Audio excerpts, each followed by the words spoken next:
नमस्कार students and friends, D Sharma classes के official YouTube channel पर आपका स्वागत है।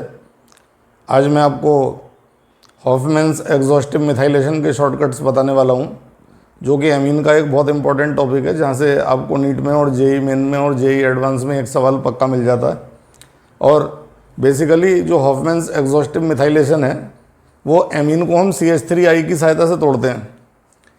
तो कोई भी एमीन है, जैसे कि मान लीजिए साइक्लिक एमीन है, इस तरह से ये साइक्लिक एमीन आपकी हो गई। तो शॉर्टकट में हम क्या करेंगे, जैसे ही HEM लिखा हुआ है एरो के ऊपर, यानी कि हॉफमैन्स एग्जॉस्टिव मिथाइलेशन, तो आप नाइट्रोजन तोड़ दीजिए और जो भी दोनों तरफ के कार्बन बचेंगे उन पर आप डबल बॉन्ड लगा दीजिए। ये हॉफमैन्स मिथाइलेशन का शॉर्टकट है।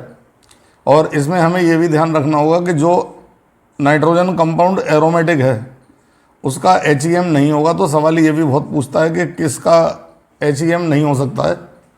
फॉर एग्ज़ाम्पल, अगर मैं ये निकोटीन का एग्जांपल लेता हूँ और निकोटीन में HEM करना चाहता हूँ, ये निकोटीन का फार्मूला है, और इसमें अगर मैं हॉफमैन्स एग्जॉस्टिव मिथाइलेशन करना चाहता हूँ तो ये रिंग इसमें एरोमेटिक है, तो इसका तो मिथाइलेशन नहीं होने का है, लेकिन जो ये वाली रिंग है इसका मिथाइलेशन होगा और नाइट्रोजन ब्रेकअप हो जाएगा and the product will B. Shortcut में आप बिना समय नष्ट करे हुए अपना आंसर निकाल सकते हैं। और यहाँ कार्बन स्केलेटन में जहाँ से भी मैंने नाइट्रोजन तोड़ा है वहाँ डबल बॉन्ड लगा दीजिए। This is your final answer of Hoffmann's exhaustive methylation. इसी प्रकार से ओपन चेन एमीन में भी अगर हम देखते हैं तो जैसे C2H5NH2 है, इसमें अगर हॉफमैन्स मिथाइलेशन करना है तो C2H4 यानी कि एल्कीन बन जाती है उतनी कार्बन की। मान लीजिए C3H7NH2 है और हॉफमैन्स मिथाइलेशन हम करेंगे HEM, तो C3H6 यानी कि प्रोपीन बन जाएगा।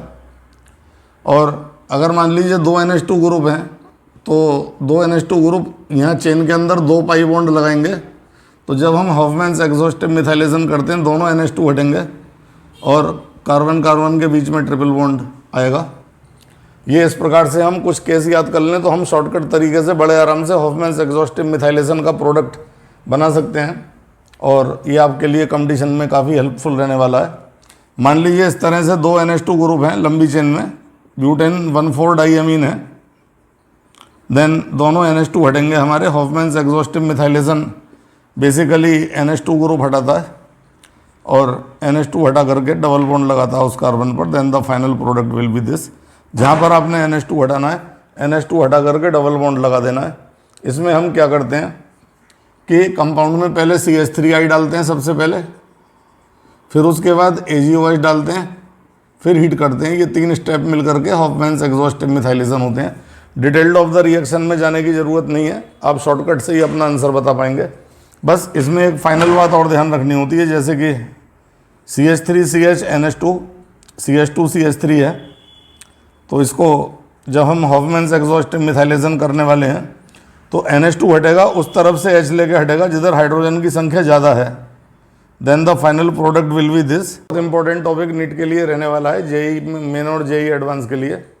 तो इस प्रकार से हम ये देखते हैं कि हॉफमैन्स एग्जॉस्टिव मिथाइलेशन का प्रोडक्ट हम डिटेल्ड रिएक्शन में ना जाते हुए, मैकेनिज्म में ना जाते हुए, शॉर्टकट से ही हम आंसर बता पाते हैं। और सभी तरह के एग्जाम्पल मैंने दिए। फाइनली मैंने ये एग्जाम्पल आपको दिया था जिसमें कि NH2 ग्रुप जब भी हटेगा तो हाइड्रोजन ज़्यादा वाली तरफ से लेकर के हटेगा, डबल बॉन्ड आएगा, और ये एंटी सेडजेफ रूल के अनुसार हॉफमैन्स एग्जॉस्टिव मिथाइलेशन होता है। बहुत इंपॉर्टेंट पॉइंट है और इसका यूज़ हम अपने एक सवाल सही करने में कर सकते हैं।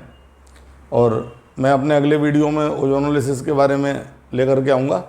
और वीडियो आपको अच्छी लगी हो तो चैनल को हमारे सब्सक्राइब कर लीजिएगा और वीडियो को शेयर कर दीजिएगा, ताकि ज़्यादा से ज़्यादा स्टूडेंट